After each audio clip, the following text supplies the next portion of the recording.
we're addressing spiritual issues by physical means, and it hurts people. I want to say that again. When you address spiritual issues by physical means, it hurts people. And it's to me, in a way, quite obvious. If a person with an untreated broken arm goes to the church, send him to the doctor. I'm talking to you, churches. If someone walks in your church and their arm is hanging and they're in pain and they come into your church, certainly pray with them and absolutely expect a miraculous healing from God. I believe you can do that. However, send them to the doctor. Why? Because that is the place, I would say, God has established, but that is the place for people who are physically hurt, who are physically broken. You send them to the doctor. And so I want to say this. If a patient with an untreated broken spirit goes to the doctor, send them to the church. Send them to the church. And we can't fix spiritual issues. Listen, my plea, my hope for the person considering transitioning is they would recognize it's not a physical problem they're having, but something else. I'll refrain from saying spiritual for those who deny that as a reality. It's something else. And again, of course, my thought here is it's spiritual. My belief is it is spiritual. But if you recognize that physical reality for you, that you're not who you're meant to be, I would encourage you to at least step into a church. Because I believe that's where you can find true healing. But again, it's a simple idea. If addressing spiritual issues by physical means hurts people, it hurts people. I know a lot of well-intended people in the medical field, and I do believe they believe they're helping people. But my worldview and my experience and what I'm truly convicted of is they're no more helping people than someone who comes into a church with a broken arm, and the church, instead of sending them to a doctor, prays for them and does nothing more. So my hope is the doctor would pray for them and send them to the church. And listen, this is, by the way, I'm talking to, I know, understand, at least here today, primarily Christians. And that's why this note has to be said.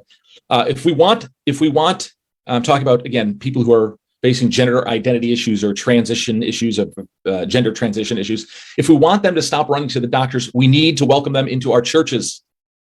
I want to say that again because I want my Christian brothers and sisters to hear this. If we want them to stop running to the doctors, we need to welcome them into our churches.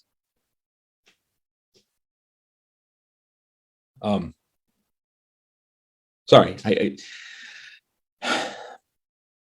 I even in my own church, I'm part of a church here and where I live, and I think we struggle with this. I think sometimes we can put the welcome sign on our door, all are welcome, but have a closed wall over our hearts. Because welcoming them into the churches doesn't just mean allowing someone in the building. Listen, even the pagans can express that kind of love. I'm talking about allowing someone in your heart, building a relationship with someone, living out your call from Christ to be the church. That's what I mean when I mean welcome them into our churches. I don't mean simply opening the door, though, of course, that's a starting point. I mean welcoming them into your lives, ministering to them in truth.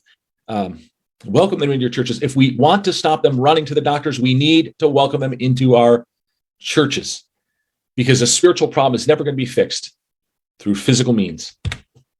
And you know this. I hope you know this. Jesus is the doctor for the spiritually ill and broken. In Mark 2:17, we read what Jesus said. He said, "Those who are well have no need of a physician, but those who are sick.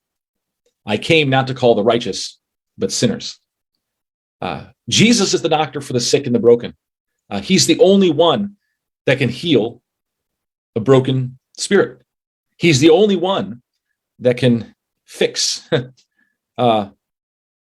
this brokenness. And again, if our sign says closed, if we don't take them to the doctor, not send them to the doctor, get away, go to the doctor. If we don't take them to the doctor, if we don't take them to Jesus, how can we truly help them to get well? Because remember, Jesus came for them. He came for me. He came for the sinners.